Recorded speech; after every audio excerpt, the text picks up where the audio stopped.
ഞാൻ പഠിപ്പിച്ചതുകൊണ്ട് അല്ലെങ്കിൽ ആക്ട് ലാബിൽ എൻ്റെ ക്ലാസ്സിൽ വന്നതുകൊണ്ട് അവർ താരങ്ങളായിരുന്നു അല്ലെങ്കിൽ അവർ ആക്ടേഴ്സ് ആയിരുന്നു ഒരിക്കലും ഞാൻ പറയില്ല. അതിൽ അവർ ആക്ടേഴ്സ് ആവുന്നതിൽ ഒരു ഭാഗമായിരുന്നു ആക്ട് ലാബ്, അത്രമാത്രം തന്നെയുള്ളൂ.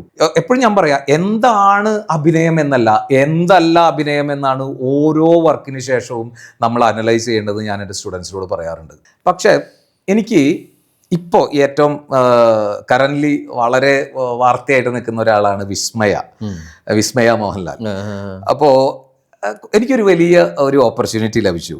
കുറച്ച് വർഷങ്ങൾക്ക് മുന്നാണ്, ഏകദേശം 5 വർഷം മുന്നാണ് ബറോസ് എന്ന് പറയുന്ന സിനിമ. അതിൽ ആ ഒരു പെൺകുട്ടിയാണല്ലോ പ്രധാന കഥാപാത്രം. അത് ആദ്യം സിനിമയിൽ കാണുന്ന കുട്ടി ആയിരുന്നില്ല ആദ്യം കാസ്റ്റ് ചെയ്തിരുന്നത്, അമേരിക്കയിലുള്ള ഒരു അമേരിക്കൻ കുട്ടിയായിരുന്നു ഒറിജിനലി അതിന് കാസ്റ്റ് ചെയ്യപ്പെട്ടിരുന്നത്. അപ്പോൾ ആ കുട്ടിക്ക് ട്രെയിനിങ്ങിന് വേണ്ടി ജിജോ സാർ എന്നെ വിളിച്ചു. ഓൺലൈനായിട്ടും ഡയറക്റ്റ് ഇവിടെ കൊച്ചിയിൽ ആ കുട്ടി വന്നിട്ടും നമ്മൾ ട്രെയിനിങ് കൊടുത്തു. അപ്പൊ അങ്ങനെ ട്രെയിനിങ് ആ കുട്ടിക്ക് കൊടുക്കുന്ന സമയത്ത് ആ ക്രൂ മൊത്തം അസിസ്റ്റൻസും ഒക്കെ ആയിട്ടുള്ള ആളുകൾ എല്ലാവരും കൂടിയിട്ടുള്ള ക്ലാസ്സുകൾ കുറച്ച് ദിവസം എനിക്ക് കൊടുക്കാൻ പറ്റി. ഈ കുട്ടിയോടൊപ്പം ബാക്കിയുള്ളവരും ചേർന്നുകൊണ്ടുള്ള ഒരു ക്ലാസ് ആയിരുന്നു. അന്ന് വിസ്മയ അവിടെ അസിസ്റ്റന്റ് ഡയറക്ടറായിട്ടോ സഹായിക്കാനായിട്ട് നിൽക്കുന്ന ആളായിരുന്നു. അപ്പൊ ഞാൻ കണ്ടു ഈ വിസ്മയ ആക്ട് ചെയ്യുന്നത് കണ്ടപ്പോ.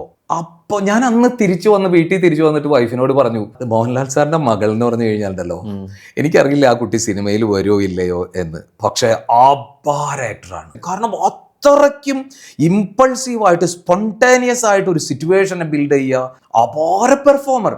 നമ്മളൊരു ആദ്യമായിട്ട് ആക്ട് ചെയ്യുന്ന ഒരാളെ കാണുമ്പോൾ ഇങ്ങനൊരു കുട്ടിക്ക് ചെയ്യാൻ പറ്റുമെന്ന് തോന്നുന്ന തരത്തിലുള്ള വിസ്മയം തന്നെയായിരുന്നു എന്നെ സംബന്ധിച്ചിടത്തോളം വിസ്മയ അന്ന് ചെയ്തത്. കുറച്ച് ദിവസങ്ങൾ അങ്ങനെ ആ ട്രെയിനിങ്ങിലൂടെ പോകാനായിട്ട് പറ്റിയിരുന്നു. എനിക്കറിയില്ല തുടക്കം എങ്ങനെയാണ്, ഞാൻ കണ്ടിട്ടില്ല.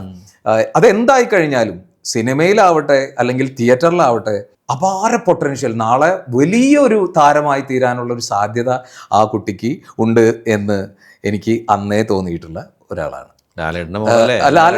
പിന്നെ DNA കൃത്യമായിട്ട് കിട്ടിയിട്ടുള്ളത് 100% ഉണ്ട് എന്നുള്ളത് ഉറപ്പാണ്.